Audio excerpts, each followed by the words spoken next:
Welcome everybody to today's chemistry fun. I'm your host, Aaron. It's nice to see y'all. We're just gonna wait another moment for folks to filter in and then we'll be getting right started.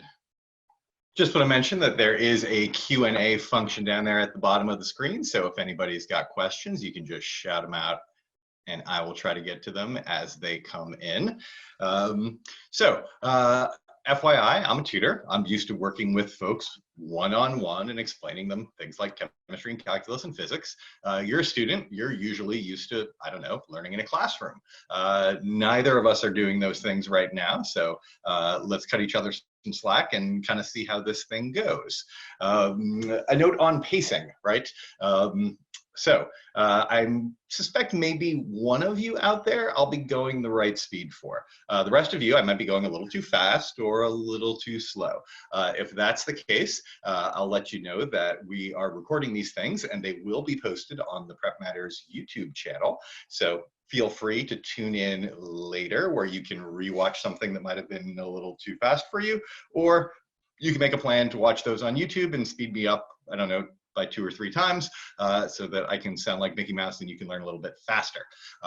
So that being said, let's dive in with the presentation here. So course overview today. Today's class 1 called Scale, Proportion, and Quantity. And here's the thing, I've kind of arranged this course a little differently from the way most reviews kind of get put together. Because most of them just kind of go through the book chapter by chapter, unit by unit. What I've decided to do is arrange this review around what the AP considers the big ideas of AP chemistry. The reason I've done that is because, as you all know, the AP class is all kind of crazy, or our AP exam is all kind of crazy this year. There are only going to be 2 questions, a 25-minute question, and then you have 5 minutes to upload your answer, and a 15-minute question, and then you have 5 minutes to upload your answer. So they don't have a lot of questions to play with here to test your understanding. So I can't help but think that they're going to focus their questions on what they consider the big ideas. So today we're going to be talking about scale, proportion, and quantity. It's a whole lot of numbers going to be coming at you. The next 2 weeks, we'll be doing structure and properties. So that's everything from electron configurations to VSEPR structures to intermolecular forces and all of that good stuff. The class after that, transformations, we'll finally get to chemical reactions and types of chemical reactions and all of that jazz. Move on to energy, how energy affects chemical reactions, as well as all of those calorimetry calculations that you're used to. And then finally, in the last class, I will do my best to use my personal crystal ball and try to predict the types of questions that you might come across on test day. So diving into scale, proportion, and quantity. So the big idea of today is that stuff that you taste, you touch, you feel, like a beaker of acid or a chunk of graphite, why do those things have the properties they do? Well, largely because of the really, really tiny atoms and molecules and their interactions that all conspire to give those macroscopic properties, right? Yeah, a beaker of acid is acidic. Why? It depends on actually looking at hydronium ions. That chunk of graphite, you can draw with it on a wall. Why? Well, that has to do with the way in which the carbon atoms are hooked together and the intermolecular forces between them. So really, we want to think about how the microscopic properties or microscopic features give rise to macroscopic properties. All right. How small are these things? Well, of course, we've got everybody's favorite number here, Avogadro's number, which is the ridiculously large 6.02 times 10 to the 23rd. Before we dive into a lot of calculations, and we're gonna today, let me start a little slow and tell a story. So how big is that number? I want you to try to wrap your head around it. Well, let's imagine if you had, I don't know, a mole, or 6.02 times 10 to the 23rd basketballs. How big would that be? Or if you had a mole of pennies, what could you buy? Well, as it turns out, really big and a whole lot, right? If we had, in fact, a mole of basketballs and we managed to smush them together to make 1 mega basketball, the size of a mole of basketballs, that thing would be bigger than the Earth. pretty big stuff here. If we in fact had a mole of pennies, that would get you pretty far. In fact, every person on that there Earth could spend $1 million a day for 100 years and you'd still have some money left over. So we're talking insanely big numbers, right? Which basically means we're talking about insanely small things. So many students look at that crazy number and ask, well, why is that number that number? And it's honestly, it's just a mathematical trick, right? It's the number that makes it so that the mass of one atom or molecule in atomic mass units is equal to the mass of one mole of those things in grams, right? So if I had one iron atom, we know that thing from the periodic table, thank you periodic table, weighs 55.85 atomic mass units. So if we had a mole of iron atoms, well, that's about 55 grams. So basically, I don't know, imagine like a little pile of staples in your hand, right? That's about a mole of iron. This also works for molecules. We just need to add up all of the atomic weights to get to the formula weight, right? So one ammonia molecule, 17 AMU, one mole of ammonia, 17 grams. But again, you might say to yourself, well, that's a neat trick, Aaron, that's great. Well, but still, why is it 6.02 times 10 to the 23rd? Well, honestly, you might as well be asking why is a kilogram at that point, which is a interesting question. Does anybody know why a kilogram is a kilogram? There is actually a kilogram. It sits in Switzerland under 3 panes of glass. That is a kilogram. Why? I don't know. Someone decided it, right? So it's not like this Avogadro's number is like a constant of the universe kind of thing. It's not like pi or something. It's a man-made quantity. All right, so let's now dive into kind of the big question of the day, right? And the big question of the day, if I may be a little cavalier here, how much stuff is in that stuff, right? That's the question we're going to be attempting to answer in a variety of contexts. But big picture, that's the kind of thing you're going to be asked a lot on the exam. So to start out with what I'll call an easy problem, not an AP problem, but an easy problem. So we'll do some harder stuff that's kind of AP-ish, and I'll label it such. But for now, we'll warm up. How many copper atoms are in a penny? Well, we would need to know that a penny is 3.11 grams. Handy information. So how would we go about calculating the number of copper atoms in that penny? Well, first of all, I hope the penny is before 1982, because if it's after a 1982 penny, it's actually made of zinc, so the answer will be 0. True question. But assuming we had an old copper penny, we have 3.11 grams. So we're going to start a little stoichiometry calculation, right? So 3.11 grams of copper. So I need to convert that ultimately to copper atoms. So of course, we're going to be going through the mole. So we need to convert grams to moles, as you'll do often. And we know that 1 mole of copper, thank you periodic table, is 63.55 grams of copper. And then I didn't want moles, I wanted atoms. So in comes Avogadro's number, 6.02 times 10 to the 23rd atoms are in 1 mole. And it's a good habit to get into to check your stoichiometry by canceling units, right? Grams of copper cancels with grams of copper, moles of copper cancels with moles, and we're left with our answer in atoms. In this case, it would happen to be, if you've got a calculator, 2.95 times 10 to the 22nd atoms of copper. Not hard, right? So that's a simple calculation to show how much stuff is in that stuff. What other kinds of questions could we answer? Well, it depends. If we had a pure element like, I don't know, chlorine, you might say to yourself, well, it's just chlorine. How could I answer, or how could I ask a question about a smaller part? Well, as it turns out, and we'll talk about it a little more in the next slide, there are more than one kind of chlorine atom, right? There are different isotopes of chlorine. So if we had the relative abundance, we might ask how much chlorine 35 is in that chlorine. On the other hand, if we had a pure compound, not an element like chlorine, but a compound like CO2, we might want to say how much carbon is in that carbon dioxide. And for that, we would need a quantity called percent composition, or we would need to do some experiments like combustion or gravimetric analysis. And finally, if we had a solution, if we had a mixture, not a pure component at all, like, I don't know, go to your kitchen cabinet and get some vinegar. That's basically an aqueous acetic acid solution. You might want to say to yourself how much acid is in that solution. For that, we would need the quantity molarity. So we're going to be talking about all of these quantities and how we can use them to answer questions about how much stuff is in that stuff. Right. So I promised we'd start with pure elements. So the quantity we said we'd need there is what's called relative abundance. Right. So what is that thing? It's just the percentage of atoms of a given isotope that are found in a naturally occurring sample of that element. So if you look at a periodic table, right, you might find helium on that periodic table. Right. And we know that the atomic number of helium is 2. And that means that there are 2 protons in an atom of helium, and the atomic mass here is 4. And if I subtract 2 from 4, I know that there are 2 neutrons, and that all works nice and prettily, as it does for oxygen, where it's 8 and 8. But if we go back to our penny, pre-1982, and think about copper, well, okay, 29 is the atomic number of copper, so clearly there are 29 protons, but 63.55. It's not like there's an extra 0.55 of a neutron, right? So what's going on?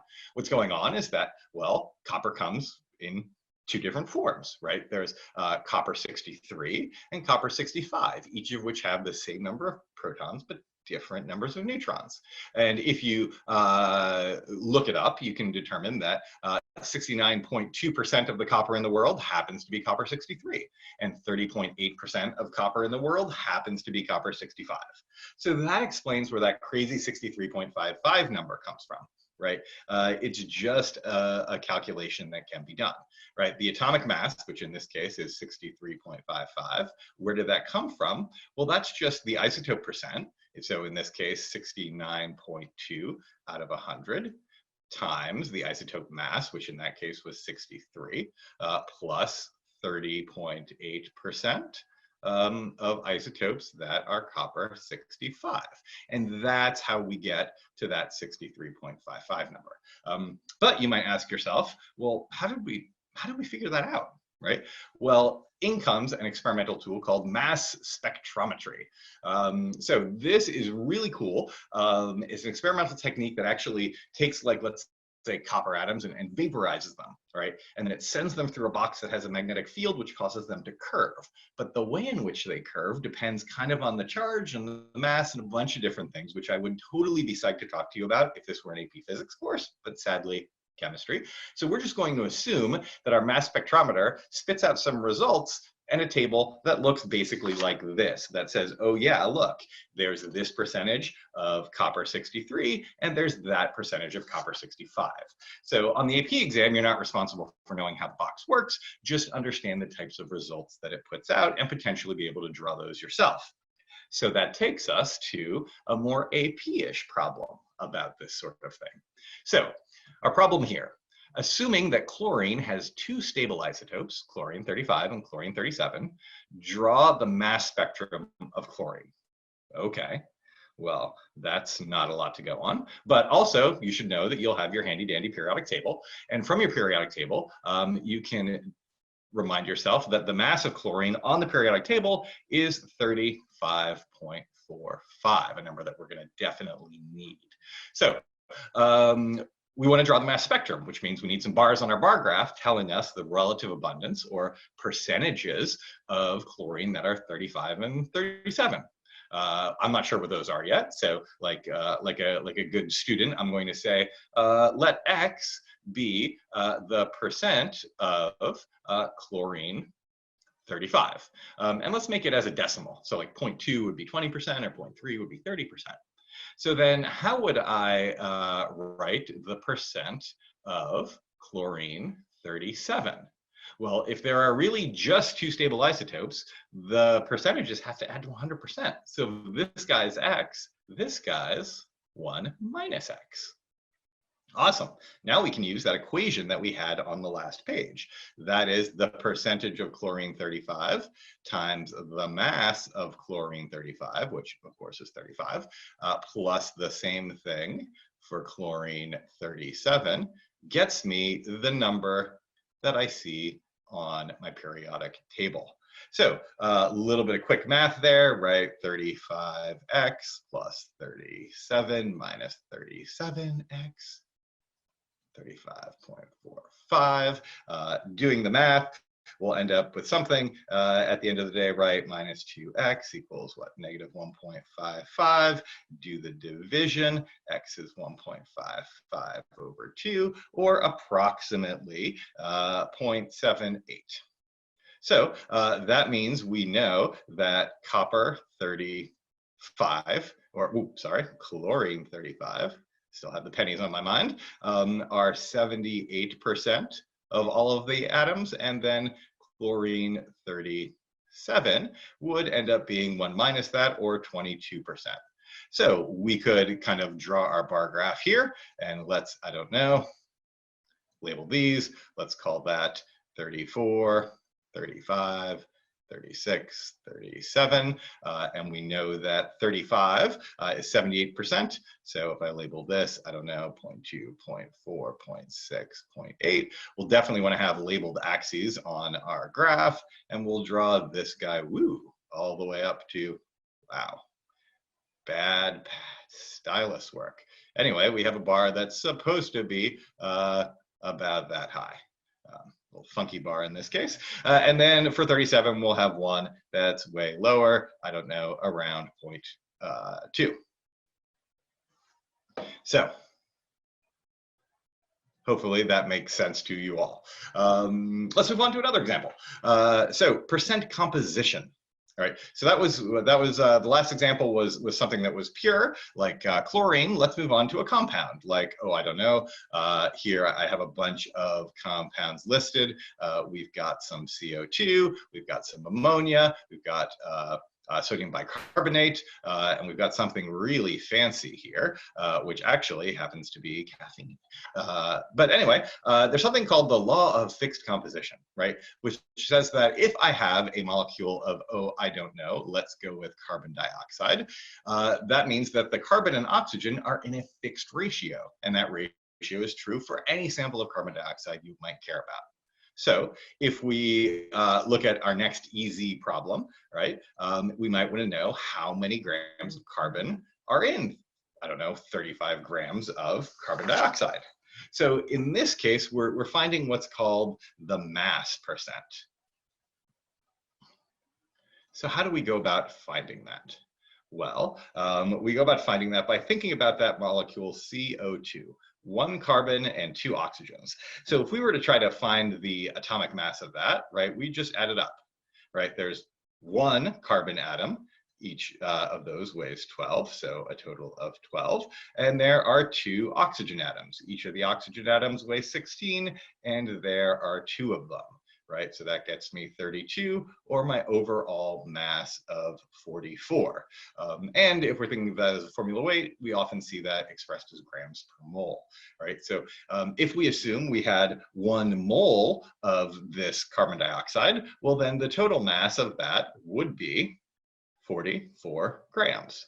Well, but we just decided that of that 44 grams, 12 grams of copper, I still have the pennies on my head, 12 grams of carbon for 44 grams of CO2, right? So if I had my initial 35 grams of CO2 sample, I simply multiply by 12 over 44, and I would get something like 9.5 grams of carbon in 35 grams of carbon dioxide.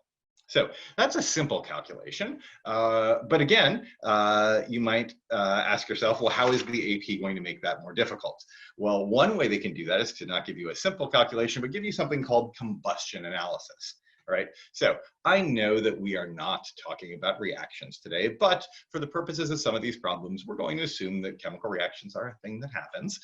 In fact, here we have a 4.25 gram sample of a hydrocarbon that contains only carbon, hydrogen, and oxygen. So if I were to try to write the formula there, I might write it like CXHYOZ. Right, where I don't know X, Y, and Z, but I know that they're the only guys involved, so the compound must look something like that.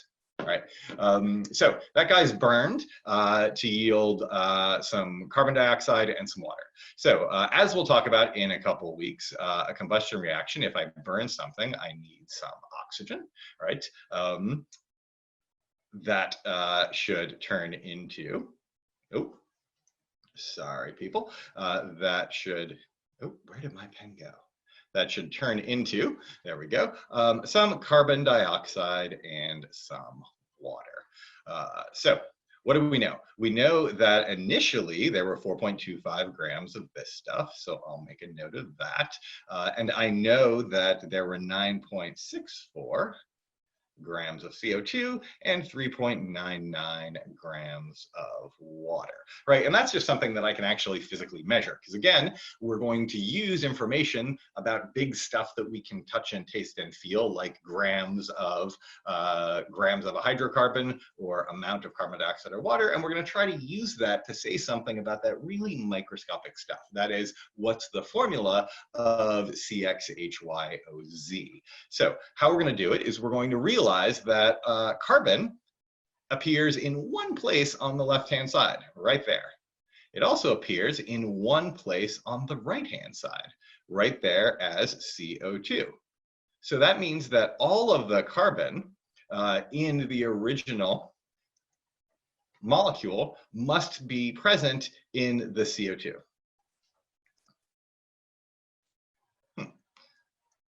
My pen went away.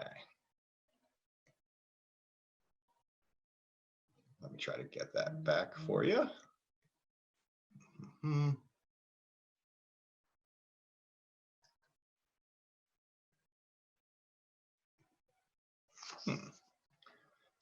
That's always the fun of live webinars, right? It keeps us on our toes.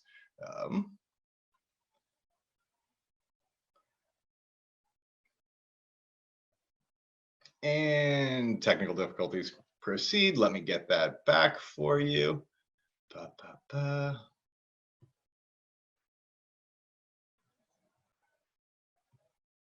From current slide. Give me a hot second, and we'll get that shared with you again. Sorry to make you look at me.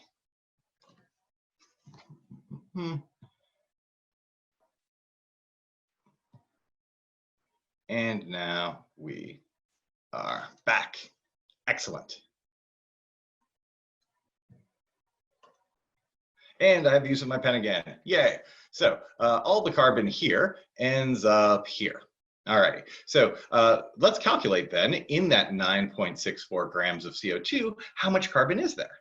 Well, we said that we can do some stoichiometry here, 9.64 grams of CO2. To kind of repeat the calculation we just did, we know that that's going to be 12 grams of carbon out of that total formula mass, 44 grams of CO2.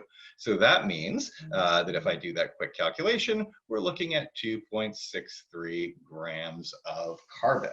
So that must be the amount of carbon I had in my original sample. Awesome. Let's do the same thing with hydrogen, right? Because I know that all of the hydrogen in our original compound ends up here as part of the water. So to do that exact same calculation, instead of for carbon, for hydrogen, right? We know that it's going to be 3.99 grams of H2O times, now quick math, we have 2 grams of hydrogen over a grand total of 18 grams of H2O to give us our final number of only 0.443 grams of hydrogen. Right? Water is mostly oxygen. So how are we going to find the oxygen? Well, that's made a little more complicated because we have an unknown amount of oxygen here. But fortunately, we know the original mass, 4.25, and we know some of that's carbon and some of that's hydrogen. So we can simply subtract to find that there must then have been 1.18 grams of oxygen. Well, all right, now we're ready to try to figure out the formula for this compound. I know that for carbon, there are 2.63 grams. I know that for hydrogen, there's 0.44. grams, and I know for oxygen there are 1.18 grams. So let's convert all those to moles, because when atoms get together, they get together as atoms, not as grams of atoms. So if I convert this to moles, I'll just divide by 12. Converting hydrogen's real easy because it's 1. And converting oxygen, we're dividing, of course, by 16. All right, so if I do those, I will get numbers that look like 0.219 moles of carbon, clearly 0.443 moles of hydrogen, and then I'll get 0.074 moles of oxygen. Well, that does not look like a happy ratio. So what we're going to do is we're going to divide everything by the smallest number, 0.074. We do that to find what the whole number ratio is between all of them. And what we find is that if we divide 0.219 by 0.074, I get a number that's really shockingly close to 3. Here I get a number that's really shockingly close to 6, and clearly that's going to give me 1. So really then, we know that for every 1 mole or atom really of oxygen, there are 3 times as many carbon and 6 times as many hydrogen. So that gets us our empirical formula of C3H6O. So that's how we can get mass percent or percent composition for our empirical formula using calculation like combustion analysis. If you were watching closely, I promised you a second calculation. Also, we have something called gravimetric analysis. So let's take a look at this one. So instead of a reaction run, here we have 10.91 grams of magnesium halide. Halide. Halide is a word for halogen. So that means it could have been magnesium chloride, it could have been magnesium iodide, magnesium bromide. We're not sure. Spoiler alert, that's going to be the question, is dissolved in solution. An excess of sodium hydroxide is added to precipitate out MgOH2. Okay, that sounds fancy. So let's start writing down a reaction so we can understand what the heck's going on. So my magnesium halide, I'm just going to call MgX. Well, actually, I'm not going to call it MgX. I'm going to call it MgX2 because chlorides or halides or bromides are -1 and magnesium is +2. More about that tomorrow. Magnesium halide plus NaOH, sodium hydroxide. They tell me that that precipitates out some magnesium hydroxide. And I guess there's going to be what left? Some of this sodium left with some of Mr. Unknown halogen.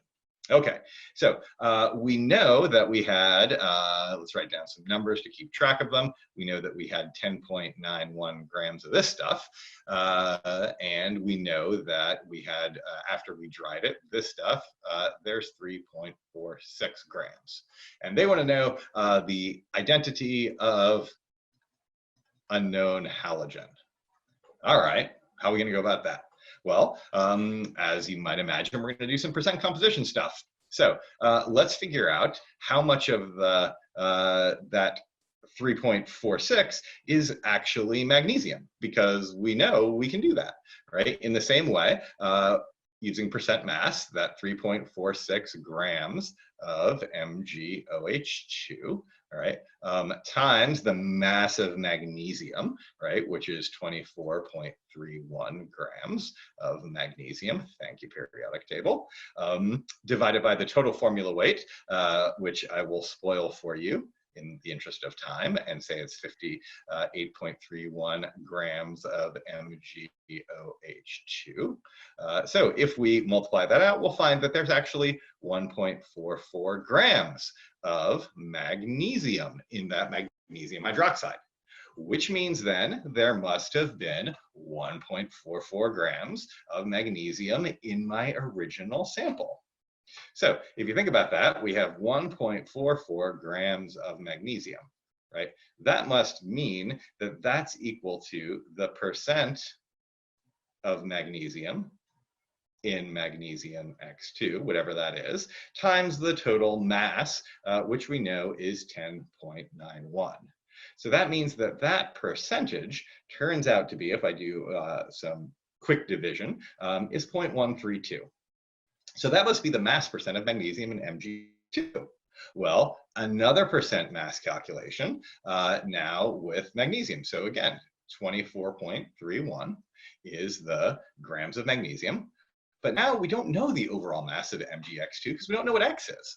So let's just say that it's going to be that 24.31 from the magnesium plus 2x, where little x there is just going to be the molar mass of that unknown halogen. So doing some quick little math here, cross multiply kind of thing, you end up with something like 24.31 plus 2x equals 184.17. Do your subtraction. 2x equals 159.85. Divide by x, and we'll find that the molar mass there was about 79.9. Consult a quality periodic table, and you will find that that is, in fact, the molecular mass of bromine. So that's pretty cool, right? We could take an unknown solid, we could use things that we can measure, that is the mass of a precipitate, and we could understand how that measurable stuff relates to the microscopic stuff by doing this mathematics to actually figure out that that unknown solid had to be magnesium bromide. Awesome. That's takes care of, if we slide back to our original slide here, that takes care of the first two columns, right? Pure element and pure compound. Now let's dive into some solution chemistry. So to do solution chemistry, oh, let me scroll right back here. Get to see all of my ugly handwriting again. Great, a solution. What is a solution? A solution is a homogeneous mixture. In the case of acetic acid, right, it's acetic acid and water, right? So how we talk about how much acetic acid is in that acetic acid, well, we use that with a quantity called molarity, right? So how do we calculate molarity? Right? Molarity simply is defined as, oh, lost my pencil. Molarity, big M, is just the moles of solute, that is the thing dissolved, in this case acetic acid, divided by the liters of solvent, right? Basic stuff. I know you guys have seen this before. So again, easy problem to get started. How many grams of acetic acid, that formula, must be dissolved in 1.5 liters of water to produce a 0.832 molar solution of acetic acid, which, by the way, is pretty much vinegar. If you go to your shelf, you will find a give or take, 832 molar solution of acetic acid. So if we use this easy formula we were given, that is molarity is moles over liters, well, I know that the molarity should be 0.832, and that should give me N, the number of moles, over the liters, 1.5. Awesome. So that means that I can calculate I must need 1.248 moles of acetic acid, H3O2. So, well, to convert that into what I want, I can simply multiply by the molecular weight, which, if we look it up, is 60.05 grams per 1 mole. So we'll end up with something like 74.9 grams of acetic acid. Great. Easy problem, just making sure we all know the basics of molarity and how it works. So let's move on from there into something a little more complicated. So here we have, I'm going to call this slide Dilutions of Molarity, because a lot of dilutions are going to be on a typical AP exam. We'll see this year. So here's our problem. A stock solution of 70% nitric acid is 15.8 molar. How would you prepare a 250 ml solution of 1.2 molar nitric acid for your titration lab? And we're going to talk about titration in a hot second. But for now, let's just think about how we would do that. So when we are forming our solution here, let's draw a beaker, right? What are we going to put in here? We're going to put in here some water, and we're going to put in here some of our stock solution. The stock solution, of course, contains HNO3, and it contains more water because it's not pure HNO3. So really, what kind of changes here? The concentration of NHNO3. But what stays the same? What stays the same is the moles of nitric acid, because however many moles of nitric acid were in my stock solution, well, no matter how much water I add to dilute that, right, it's the same number of moles of nitric acid at the end of the day. So that's going to give us what is often called the dilution equation, which really is just saying that the moles initial equal the moles final, since all we're doing is adding water. And if you recall, our equation from the last slide said molarity is moles over volume. So that means that the number of moles is molarity times volume. So simply we have our initial molarity times our initial volume equals our final molarity times our final volume. Well, that's cool, because I know everything but one thing, right? Our initial molarity, we were told that our stock solution is 15.8 molar. We don't know how much of that we're adding, so that's going to be our unknown. But we know that our final molarity, we're instructed to create a 1.2 molar solution, and we know that we wanted to make 250 mils of that stuff, or 0.25 liters. So if I do the quick math, I will find that I can solve for X, and it is 0.019 liters. Great. So, but like any good AP student, we need to make sure we're answering the question. And the question was, how do we prepare a 250 mil solution of this? Well, I would need 19 mils of my stock solution, and I would add that to what's left, 231 mils of water. So that's how I would prepare my solution. Hopefully that makes sense to everybody. That wasn't so bad. Let's from there, move on to a little more reaction stoichiometry. All right, we're going to need a little more reaction stoichiometry here because I want to talk a little bit about titrations, and for that, I want to make sure we're clear on how these stoichiometric calculations work.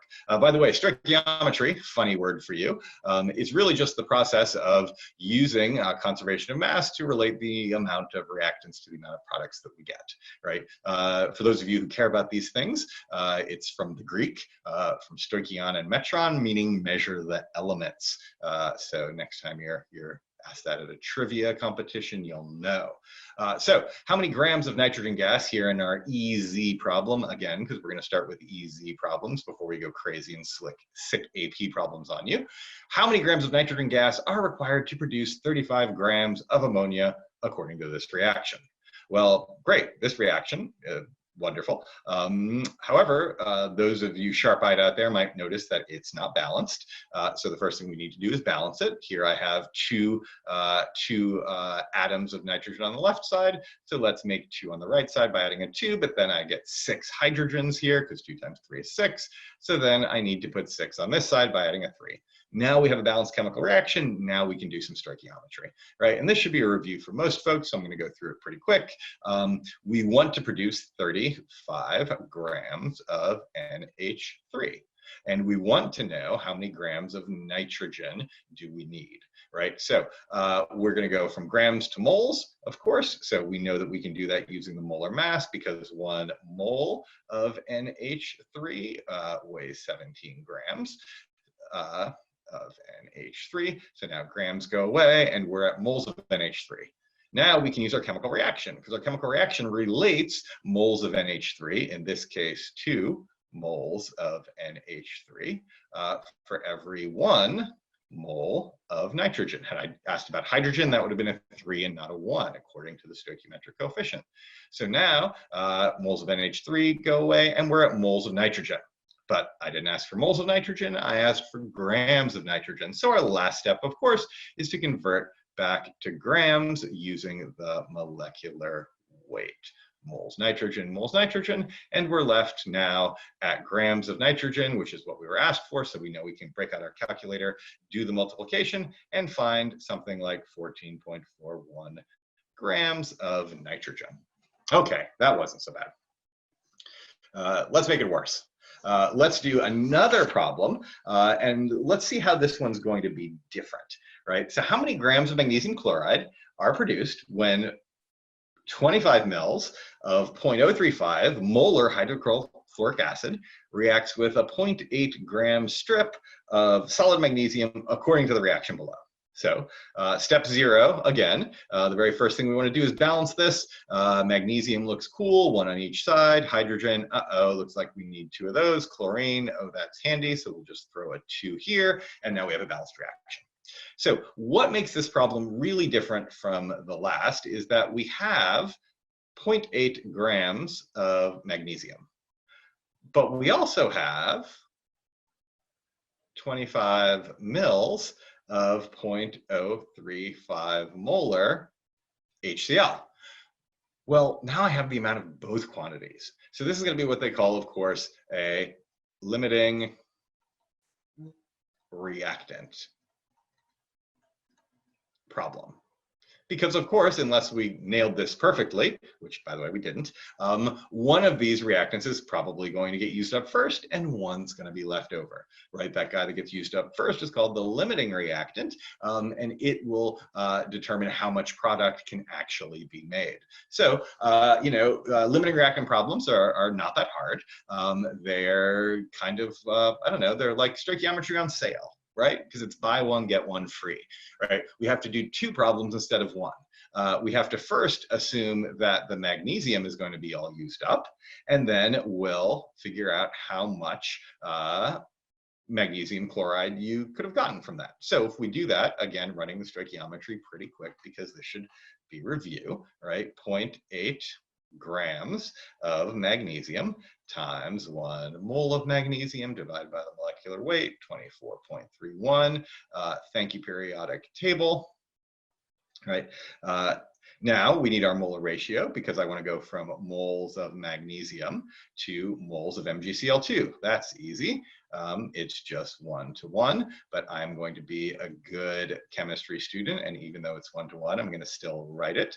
And I'm going to write the units because units are my friend, because they let me know that I'm doing the right thing. So now I'm at moles of MgCl2, and just for giggles, I'm going to go all the way to grams, right? Multiplying by the molecular weight, assuming that I calculated it off to the side, which I did yesterday. That many grams, 95.21 grams of MgCl2 over 1 mole of MgCl2, and we'll get our final answer of 3.13 grams of magnesium chloride. But is that our answer yet? I don't know, because we need to see what about the chloride, right? What about the hydrochloric acid? Could that have run out first? So let's do some stoichiometry, assuming that all our HCl gets used up. This is going to look a little different because I wasn't given grams. I was given our 0.025 liter solution. So I've got to use a different way to convert this using the thing the equation that we talked about from molarity. So that's at 0.035 molar. So we know that they're 0.035 moles of HCl for every 1 liter of solution.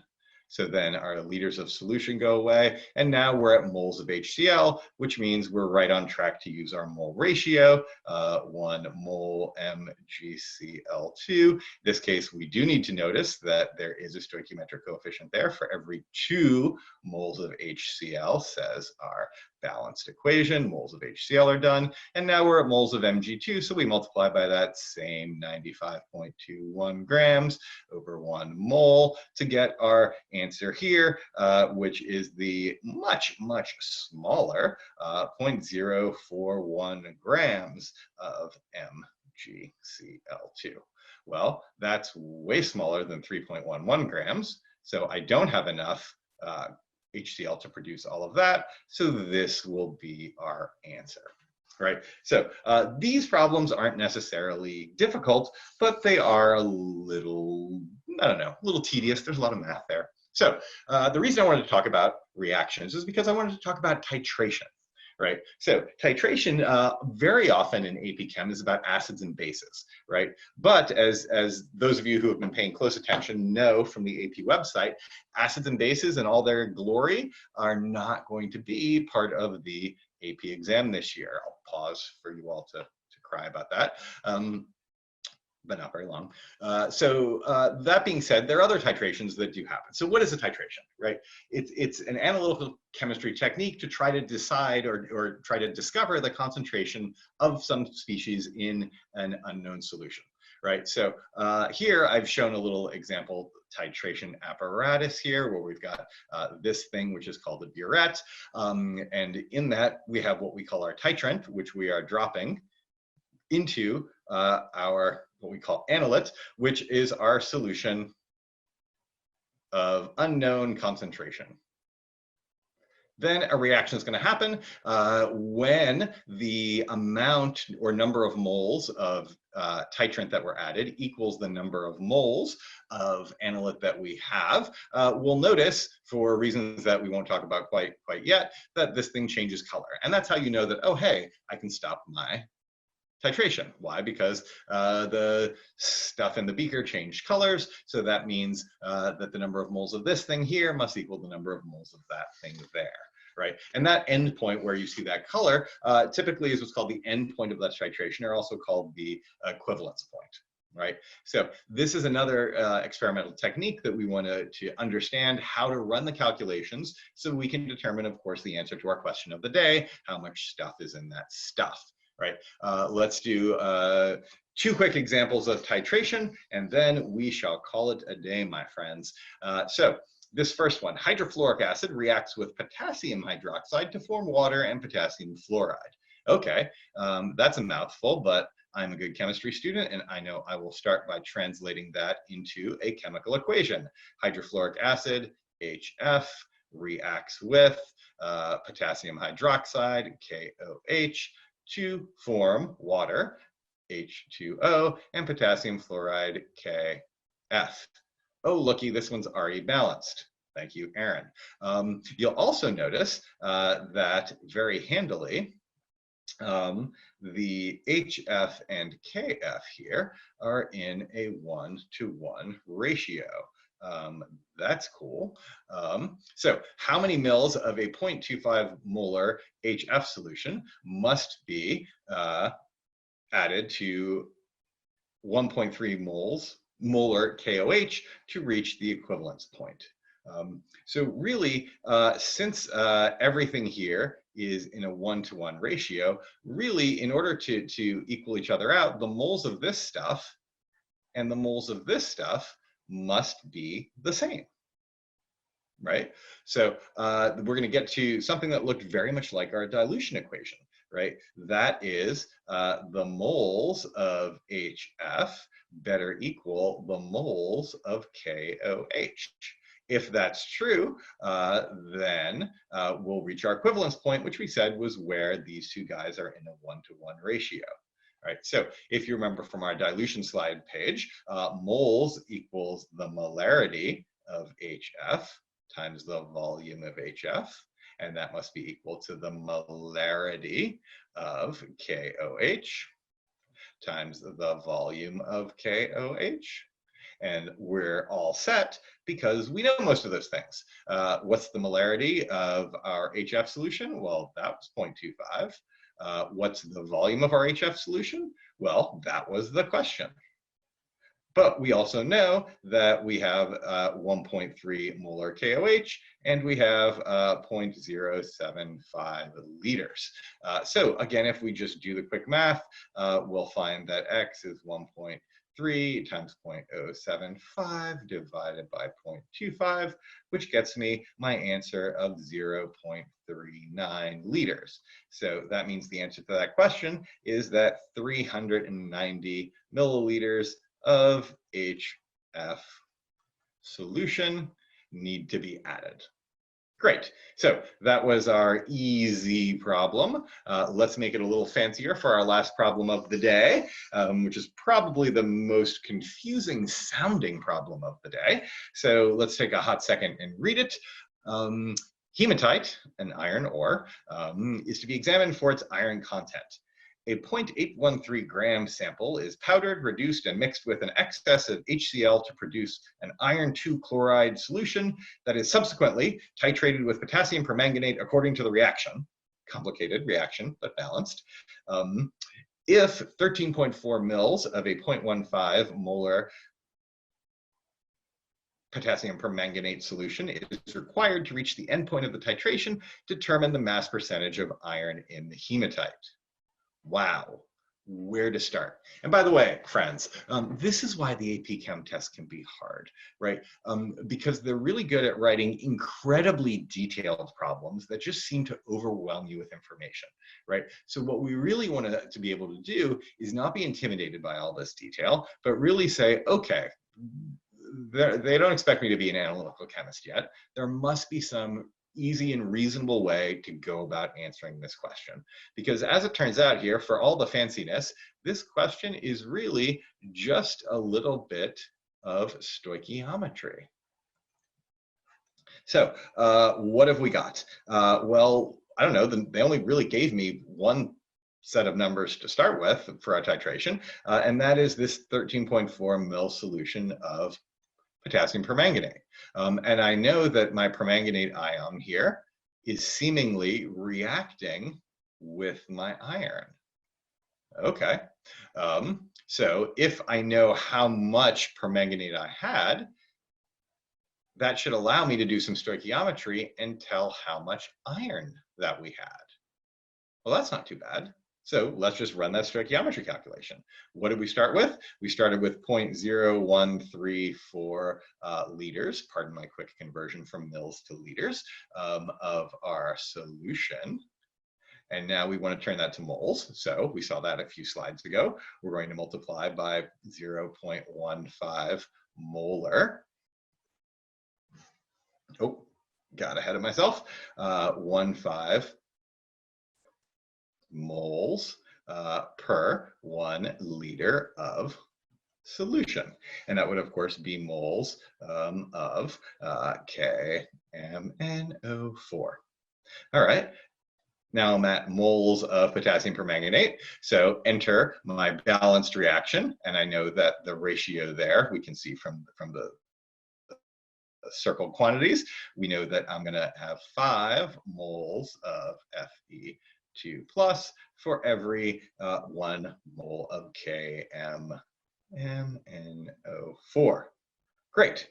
And then finally, I want to get back to grams. So I simply multiply by 55.85 grams of iron per 1 mole of iron. So that tells me that at the end, I know that I must have had 0.561 grams of Fe2 plus. All right, so that means in that sample, there were 0.561 grams of iron. Well, what did they ask me for? They asked me for the mass percent of iron in the sample. But don't forget that we actually had the amount of iron that we started with. So that means our mass percent of iron is simply the amount of iron, 0.561 grams of iron, over the initial total mass, which was 0.813 grams of the sample. So that gives a grand total of about 0.69. So that means we have approximately, of that iron ore, 70% of it was composed of iron, right? So that was kind of the last calculation I wanted to throw at you for the day. So I know that went fast. So if you are so inclined, this video will be posted on our YouTube channel before our next video next week. So you're welcome to stay tuned for that. Let me just check to see if there were any questions. No, I think I answered all of those in the course of this. So thank you very much for your time and attention. Feel free to follow us at PrepMatters or give us a shout at #PMTV. It was a lot of fun talking to you guys today. I look forward to next week, where we will be doing a lot less with numbers and a lot more with pictures, as we try to understand how the structure, not just the quantity, but the structure of those really tiny things gives rise to their macroscopic properties. Have a great week, and we'll see you all next time.